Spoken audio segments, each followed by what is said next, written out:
আসসালামু আলাইকুম, সবাইকে জানাচ্ছি বনপাড়া ডিগ্রি কলেজের এই অবস্থান থেকে আন্তরিক শুভেচ্ছা ও ধন্যবাদ। 22 বছর আগে যেখানে আমি এসেছিলাম পরীক্ষা দেওয়ার জন্য, এই স্থানে আজকে এসেছি আমি পরীক্ষা নেবার জন্য। তো যাই হোক, আসলে 22 বছর আগে কিন্তু আমি জানতাম না যে এখানে কোনোদিন আমাকে পরীক্ষার দায়িত্ব পালন করতে হবে। এই প্রতিষ্ঠানে যারা আমি যখন পরীক্ষা দিয়েছিলাম, তারা যারা ছিল এখানকার কর্তা ব্যক্তি ছিল, হয়তো অনেকেই এখানে নেই।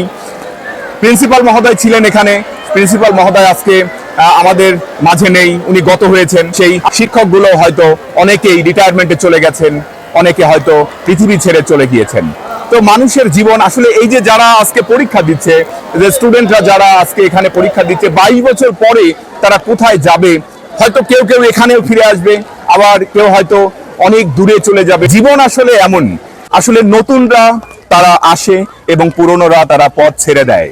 অর্থাৎ একটা কথা তো আছেই যে এসেছে নতুন শিশু, তাকে ছেড়ে দিতে হবে স্থান, জীর্ণ পৃথিবীতে ব্যর্থ আর মৃত ধ্বংসস্তূপ পিঠে চলে যেতে হবে আমাদের।